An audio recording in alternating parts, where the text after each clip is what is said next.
In our contemporary era, society increasingly promotes the notion that physical quietude represents emptiness, void, or emotional inadequacy among women. However, consider the possibility that this perspective is fundamentally reversed. What if this stillness marks the initial communication from one's inner essence? When a woman deliberately or unconsciously creates distance from the pursuits of attraction and the confines of shallow connections, something more profound starts awakening within her depths. This represents not vacancy but fullness, not deficiency but growth. Carl Jung proposed that all suppressed vitality discovers alternative channels for expression, and when physical form ceases its preoccupation with instant gratification, the inner self finally gains room for communication. Have you considered why numerous women following phases of celibacy describe unexpected spiritual revelations, enhanced perception, more intense nocturnal visions, refined instinctual awareness? This phenomenon transcends mere coincidence and becomes a summoning. The physical vessel, denied external contact, starts its inward journey. Within this long-neglected realm, she uncovers aspects of her being that remained hidden from both herself and others. This extends beyond simple celibacy and encompasses transformation regarding vitality that ceases its external search for what can solely be nurtured internally. A society conditioned by perpetual intimate validation dreads the withdrawing woman because she becomes unpredictable, enigmatic, beyond reach. Furthermore, she develops the ability to perceive past the superficial interactions, emotional patterns, and relationship facades that confine rather than liberate. Jung would identify this as confronting one's hidden aspects, a time when she stops waiting for selection and starts making choices, not loving to receive love in return, but embracing herself with such fervor that everything shallow naturally dissolves. Certain forms of quietude represent not hollowness, but sanctuary. When the physical form ceases its activity, the inner essence prepares to kindle a flame that unsettles. A woman existing without intimate connections or partnerships has not perished internally. She might possess more vitality than ever before. What appears as absence actually represents abundant inner presence. What seems like isolation becomes profound communion with something no physical passion could ever reach. Within this space, the archetype of the untamed feminine awakens. She reconnects with inherited wisdom, pure instinct, the feminine essence requiring no observers. Can you sense this calling? This invitation extends not to everyone, only to those exhausted from exchanging their core for moments of artificial connection. It reaches those understanding that their true quest lies not in another's embrace, but in a revolutionary encounter with their authentic self. If you have progressed this far, perhaps you stand closer to that path than you realize. Indeed, the physical form grows quiet, yet this signifies not weakness, but strength withdrawing to become power. When the inner essence begins its discourse, no retreat remains possible. A woman who has heard her soul's voice will never again accept the muted tones of ordinary affection. Eventually arrives a moment in every woman's existence when worldly clamor becomes intolerable. Not external sounds, but the internal murmuring of expectations that belong to others, desires she was conditioned to experience, affections imposed as universal truths. Within that profound weariness, nearly invisible to observers, her journey toward self-discovery commences. Carl Jung stated that everything we reject within ourselves returns as destiny. Perhaps this explains why, when the physical form chooses silence, it represents not failure, but indication that something greater seeks emergence. The woman beginning to withdraw from impulses that once guided her without complete understanding already hears a quiet summons originating not from flesh, but from soul. This woman, even unknowingly, starts experiencing longing without identity. This yearns not for masculine presence, touch, or passionate encounters, but for herself, for a destination not yet reached, but known to exist. Within this framework, abstinence becomes not punishment, but gateway. Crossing this threshold initiates what Jung termed the individuation process, a transformative journey toward completeness, where she abandons projections cast upon others to finally recognize herself. The emerging emptiness represents not absence, but space being prepared for something more genuine to be born. Within this space, memories begin aching differently, not as raw wounds, but as clues to a larger narrative. Past relationships, tear-filled nights, unexplained recurring patterns all gain meaning under new illumination. The woman embracing silence retreats not from existence, but rewrites her personal story from a fresh perspective. Her inner observer begins viewing emotions as symbolic reflections of an unconscious that always communicated with her, but desire's noise had silenced. Gradually, she discovers elimination of need for applause or external confirmation, that her value is measured not by how much others desire her physical form, but by how deeply she can maintain her soul's presence in silence. At this juncture, an almost mystical power emerges, the power of the woman no longer requiring selection. Here, the world begins fearing her, because it cannot comprehend someone who has ceased pleading for love. She becomes complete and therefore threatening to everything still existing in fragments. When this woman recognizes that her vital energy remains not dormant, but withdrawn, she enters a new consciousness state, where urgency disappears and proving anything becomes unnecessary. The body's silence represents not punishment, but language. This language can only be understood by those courageous enough to inhabit their own depths. Jung would call this reconciliation with the feminine unconscious, reconnection with ancient symbols buried beneath centuries of suppression. This reconciliation occurs not through words, but through presence. That woman has only begun emerging. Yet the journey lacks gentleness. Unrest establishes itself, invisible anguish consuming from within. When a woman begins distancing herself from immediate desire, familiar contact, another body's presence beside her, she also separates from everything that once provided belonging.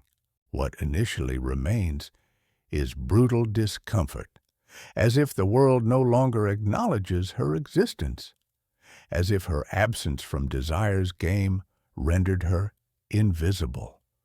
Jung would identify this as the shadow encounter's beginning. The suppressed part of herself that lived years in adaptation, thirsting for validation, now refuses continued pretense. At this point, She questions whether withdrawal was mistaken, whether madness approaches, whether time, youth, and opportunities are being wasted. Society screams that feminine time is limited, that she must remain in motion, conquering, being desired, fulfilling expectations, and suddenly she fits nowhere. She no longer serves as lover, wife, muse, or girlfriend. She simply exists as herself. This causes greater pain than any abandonment. Abstinence now feels punitive, yet it is not. It represents a test, a symbolic journey only prepared souls can endure.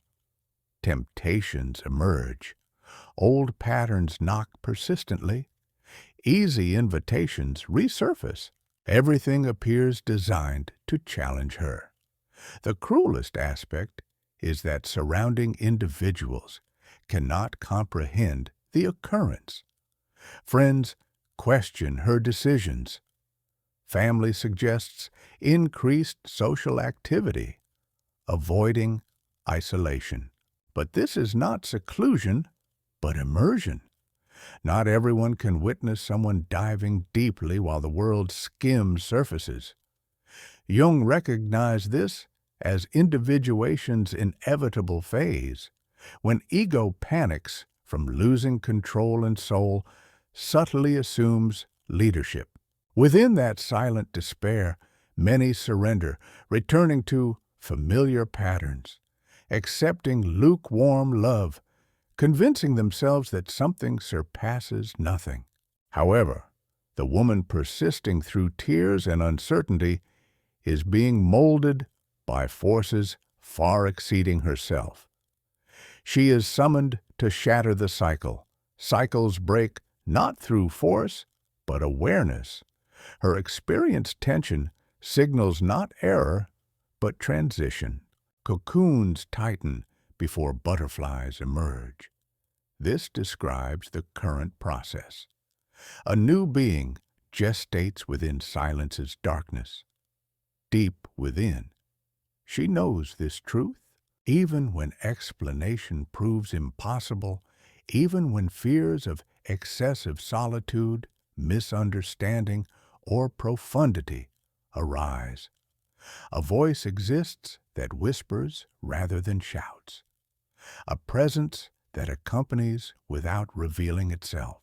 This presence symbolizes the archetypal feminine, the anima Jung described as the bridge connecting consciousness with mystery. She begins conversing with this presence. As internal dialogue deepens, understanding expands. Her body experiences not pause, but ritual, a ritual forgotten by modernity, yet one her soul always knew how to navigate. Then something shifts subtly, almost imperceptibly. New understanding blossoms. Former restlessness transforms into deeper inquiries. Why have I always required feeling desired to feel alive? Why does another's absence feel unbearable? What within me still depends on others' gaze for existence? The woman maintaining silence withdraws not from life, but rewrites her story from a new vantage point. Her inner self begins observing emotions as symbolic mirrors of an unconscious that always spoke to her, but desire's noise prevented hearing.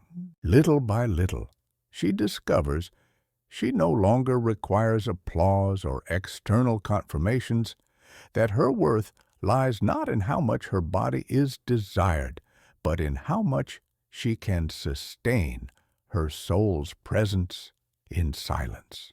At this point, nearly mystical force is born, the force of the woman no longer needing selection. Here, the world begins fearing her, because it cannot handle someone who stopped begging for love. She becomes whole and therefore dangerous to everything still living partially. When this woman realizes her vital energy sleeps not but gathers, she enters new consciousness, a state without hurry and no need for proof, because bodily silence is not punishment, but language. This language can only be understood by one daring to inhabit her own depths. Jung would call this reconciliation with the feminine unconscious, reconnection with ancient symbols buried under centuries of repression. This reconciliation happens not with words, but with presence. This woman is only beginning to emerge, but the journey lacks gentleness. Restlessness establishes itself. Anguish that no one sees, but devours from within. When a woman begins distancing herself from immediate desire, familiar contact, another body's presence beside her, she also distances herself from everything that made her feel she belonged.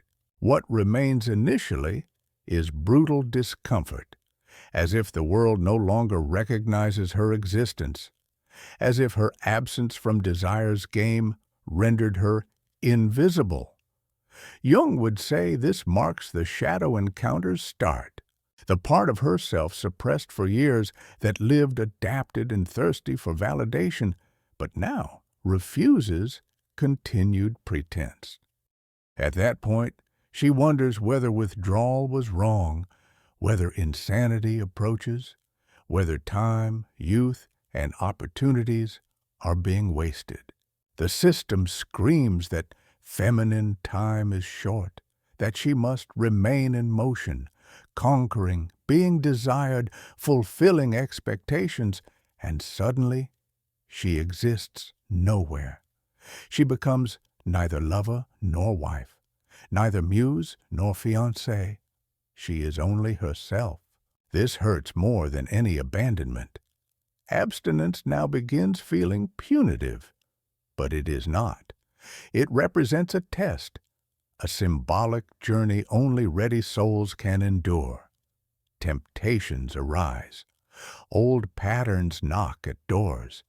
Easy invitations reappear. Everything seems designed for testing her. The cruelest part is that no one around her understands what happens. Friends question her choices. Family suggests more outings, avoiding self-imprisonment. But this is not seclusion, but immersion. Not everyone is prepared to witness someone diving deep while the rest of the world skims surfaces. Jung saw this as individuation's inevitable phase, the moment when ego panics, because it's losing control and soul subtly begins commanding. Within silent despair, many give up, returning to old patterns, accepting lukewarm love, convincing themselves that something exceeds nothing. But the woman who persists, even through tears and doubts, is being shaped by something far greater than herself. She is being summoned to break cycles. Cycles aren't broken by force, but by awareness. Her felt tension is not error's sign, but transitions. Cocoons tighten before butterflies are born. This is what occurs. A new being gestates in silence's darkness.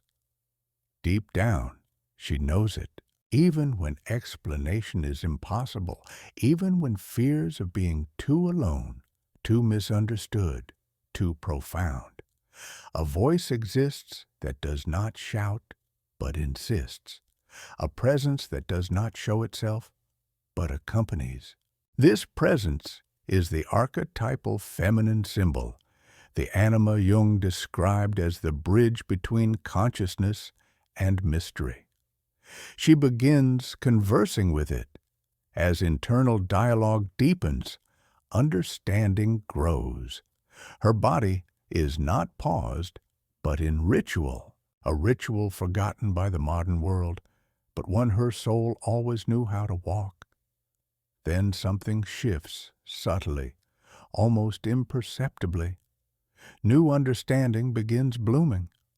What once was restlessness now organizes into deeper questions. Why have I always needed feeling desired to feel alive? Why does another's absence feel so unbearable?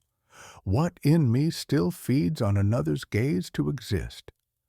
But the transformed woman no longer accepts relationships as anesthesia. She no longer trades affection for company.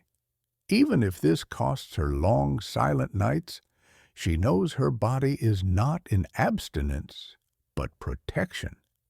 It reserves space for something originating from soul, not from lack.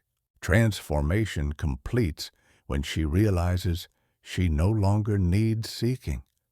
She is the center, the fire, the revealing light. When that light ignites, those unable to handle its intensity depart. Those who come later will not approach her halfway, because the woman who has crossed through silence no longer accepts living dimmed. She is no longer available for ordinary relationships, because she herself is no longer ordinary. When the body goes silent, it is the soul that chooses. The soul, once awakened, never chooses what once wounded it. Then she rises, not as someone returning to the world, but as someone becoming the world. Every step is now conscious. Every choice measured not by fear of being alone, but by the value of her own company. The body that once kept quiet now pulses at a new frequency, subtler, deeper, truer. No rush to fill emptiness anymore exists, no desire to fit into spaces too small for her new soul. Carl Jung said that what we deny submits us, and what we integrate transforms us. This woman has finally integrated her absences. She made lack her home. She turned silence into an altar. But something few notice exists. She is not waiting for someone to rescue her. The woman who has crossed through her own darkness no longer needs saving.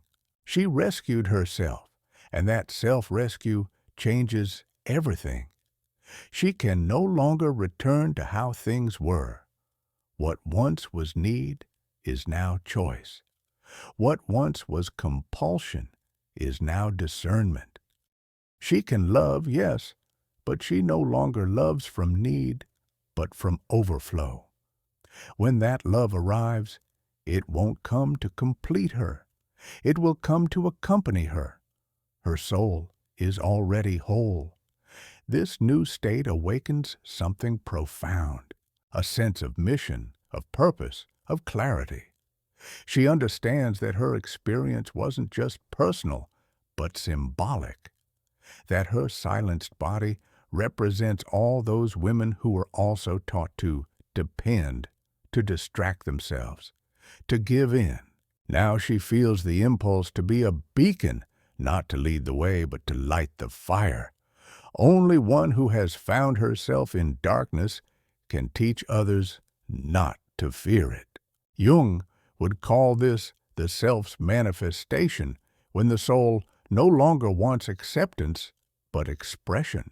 Everything she lost along the way, the old loves, the fragile versions of herself, the relationships where she had to shrink to fit, no longer hurts the same. Now, every loss sounds like liberation. Every absence feels like an answered prayer, because the woman who went through flesh abstinence has found soul nourishment. That nourishment feeds her from within. Nothing from outside will ever suffice unless it resonates with what already lives inside. So she prepares not to return to old roles, but to inhabit a new place in the world, a place where her presence suffices, where her voice carries weight, where her silence is sacred. When her body desires again, It will be by sacred choice, not emotional addiction. When love knocks, it won't find a needy woman. It will find a woman full, complete, ready.